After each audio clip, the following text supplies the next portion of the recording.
Bonjour mes frères et sœurs, et nous allons voir ce matin un autre texte de l'Épître aux Hébreux. Notre Père du ciel, garde-nous en toi.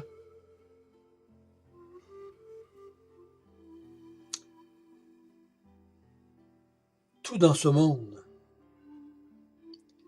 tout dans notre chair veut nous pousser loin de toi. Mais dans ta grande miséricorde, tu as mis en nous un esprit nouveau et tu as mis en nous ton esprit afin qu'on puisse aimer le Fils, adorer le Fils, glorifier le Fils, servir le Fils et toi. Ô Seigneur, garde-nous de jamais de nous détourner de toi.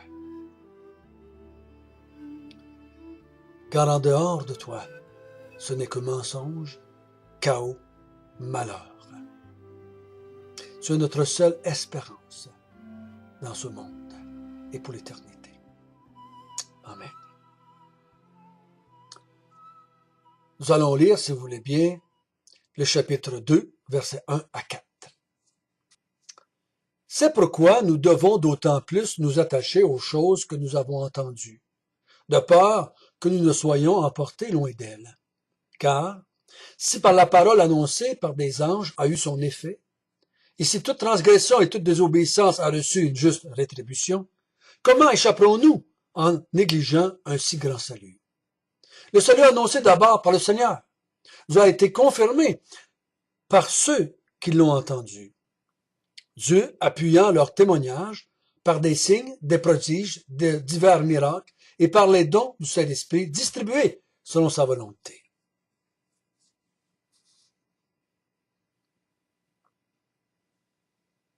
Je vous avais parlé dans mon introduction qu'à 7 reprises environ, l'auteur va emmener des avertissements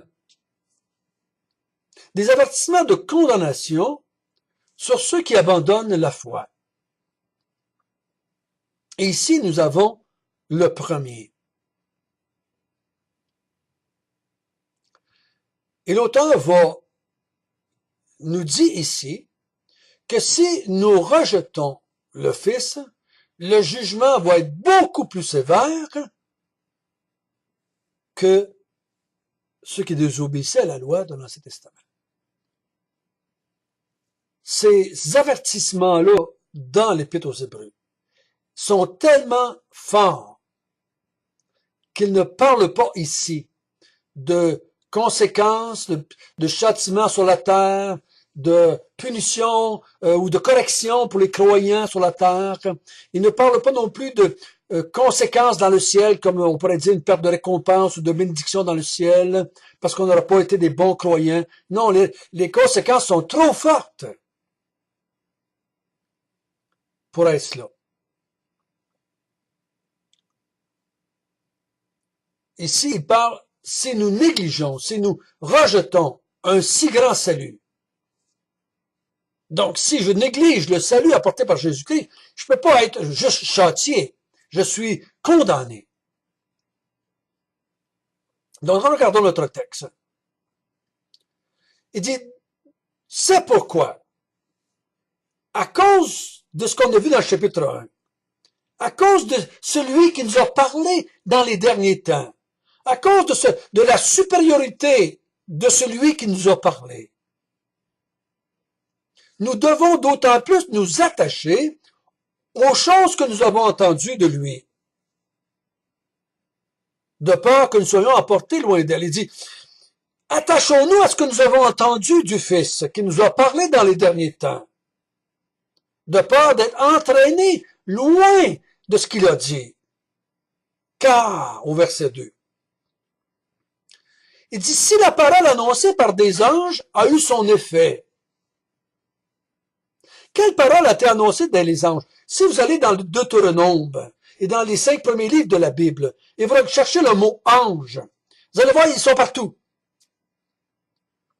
Ils sont partout quand Dieu a donné la loi aussi à Moïse. Dieu a utilisé les anges pour emmener la loi à Moïse. Et si les paroles annoncées par des anges ont eu son effet, et si toute transgression et toute désobéissance ont reçu une juste rétribution.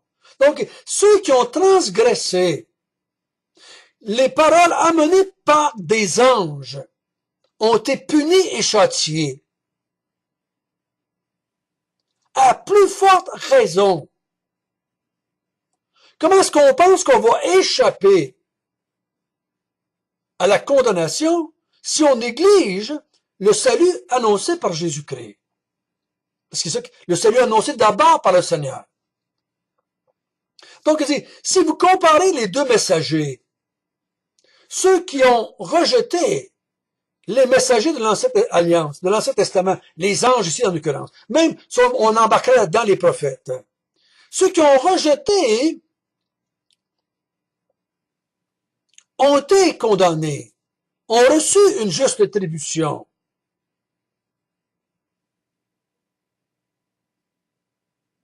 Vous vous souvenez? Ils sont tous morts dans le désert. Ils n'ont pas pu rentrer dans la terre promise.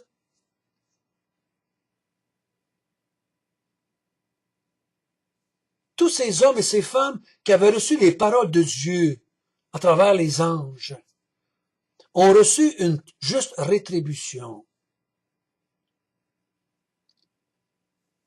Mais dit, comment pensons-nous, ou quelle folie nous anime de penser que si on rejette et on néglige un si grand salut, on va pouvoir être sauvé quand même. C'est impossible, dit-il. C'est impossible. Ce salut, cet évangile, cette bonne nouvelle nous a été annoncé d'abord par le Seigneur Jésus, le Fils envoyé par lequel Dieu nous a parlé.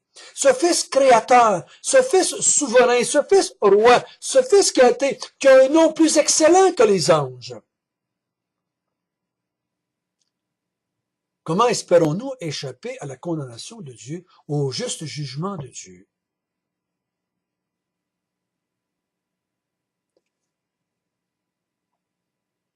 Ceux qui ont entendu de leurs propres oreilles et qui ont vu de leurs propres yeux ont confirmé les paroles entendues. C'était des témoins oculaires. Les autres, ils ont entendu Jésus le dire. Ils ont vu Jésus faire ce qu'il a fait. C'est pour ça que celui qui devait remplacer Judas devait être un témoin oculaire à partir de Jean jusqu'à sa résurrection. Il devait être un témoin oculaire pour pouvoir dire, je l'ai vu, je l'ai entendu. Parce que vous savez que pour moi, plus qu'il y a de personnes entre la parole dite et moi, s'il y a 10 personnes, ça a bien plus de chances de changer que si moi je te dis, je l'ai entendu de mes propres oreilles et je te le dis.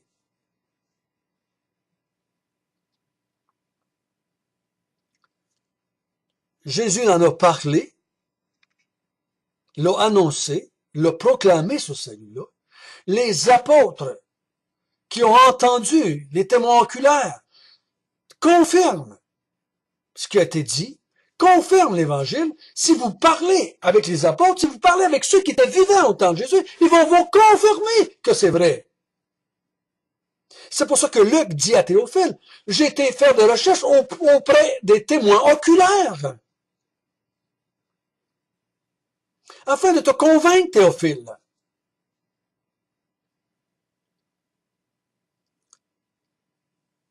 Et au verset 4, il dit, Dieu appuyant leur témoignage par des signes, des prodiges, divers miracles, et par des dons du Saint-Esprit distribués selon sa volonté. Donc il dit, nous a été confirmé par ceux qui l'ont entendu.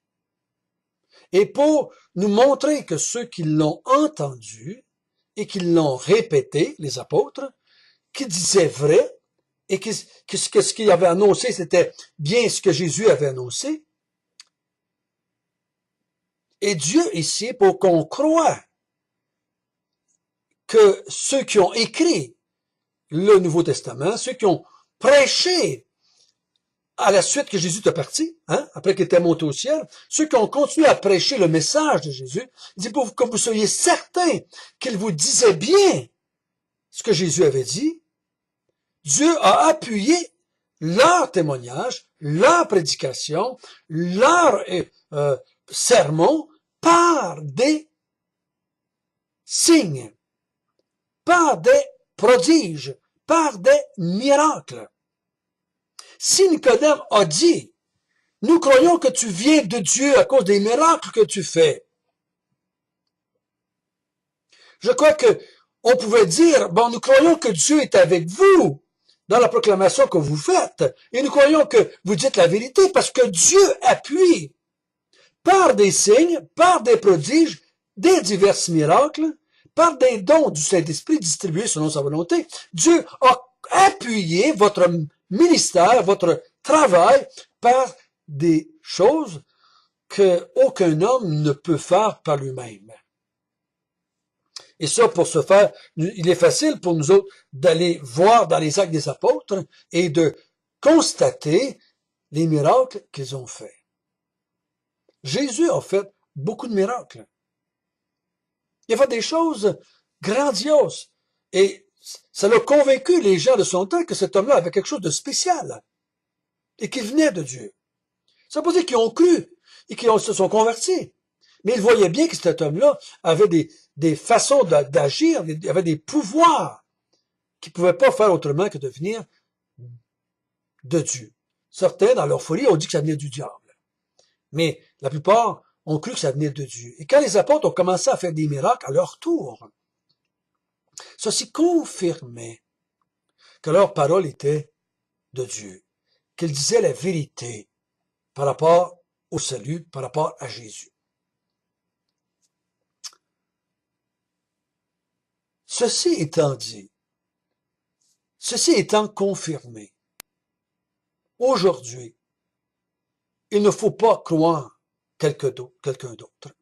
Quelqu'un qui vient et qui parle, disant que Dieu a dit, des Joseph Smith, des M. Russell, qui disent avoir reçu des révélations divines, des révélations angéliques, des anges leur ont apparu, puis leur ont donné des messages, des Mahomet, etc., etc. Et toutes sortes de saints qu'on veut bien annoncer. Méfions-nous. Le message a été annoncé d'abord par le Seigneur Jésus-Christ et a été confirmé par ceux qui l'ont entendu. Dieu a confirmé auprès de ceux qui ont entendu Jésus parler leur témoignage par des miracles. Ça n'a pas duré tout le temps, ça. Ça a duré pendant le temps qu'il y avait des gens qui étaient envoyés du Seigneur Jésus-Christ, qui avaient entendu, qui avaient vu de leurs propres oreilles et de leurs propres yeux ce que Jésus avait dit, ce que Jésus avait fait. À eux, Dieu a rendu témoignage par des signes, des miracles, des prodiges, des dons. Des dons du Saint-Esprit qui ont amené ces gens-là à avoir des révélations, à faire des prophéties, à faire des miracles, à manifester la puissance de Dieu. Mais qu'ils l'ont entendu. Par ceux qui l'ont entendu. Remarquez bien ça. Ça n'a pas été confirmé par d'autres qui ne l'avaient pas entendu.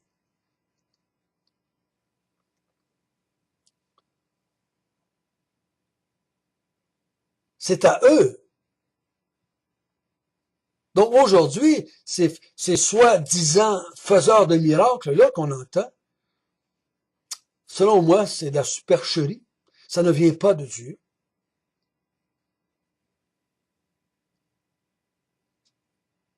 Mais ici, le texte nous dit, Jésus est d'autant supérieur aux anges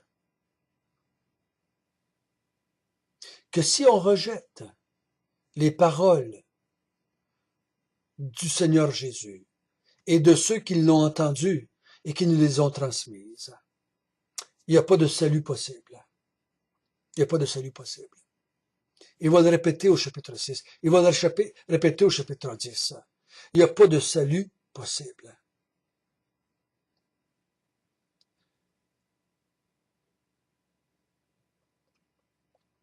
Rejeter les paroles des hommes, c'est une chose. Rejeter les paroles du Fils, c'est une condamnation certaine et éternelle. Donc Jésus étant supérieur aux anges, les conséquences de rejeter ce qu'il dit est d'autant supérieure. Ceux qui avaient rejeté certains prophètes pouvaient quand même, un jour ou l'autre, changer d'idée et se convertir. Mais si je rejette le Fils, vers qui est-ce que je pourrais me convertir? Si je rejette un enseignant, c'est correct. Je peux me tourner vers un autre enseignant qui va me parler du Seigneur Jésus-Christ. Mais si je rejette Jésus, il n'y en a pas d'autre. Il n'y a pas d'autre enseignement, il n'y a pas d'autre source de salut. Si j'ai pas Jésus, j'ai plus rien. Je ne peux pas me tourner vers un autre.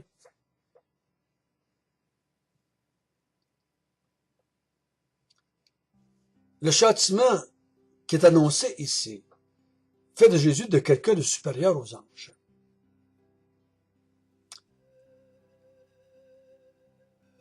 Pour nous qui sommes ici aujourd'hui, ce que nous avons, c'est les Écritures.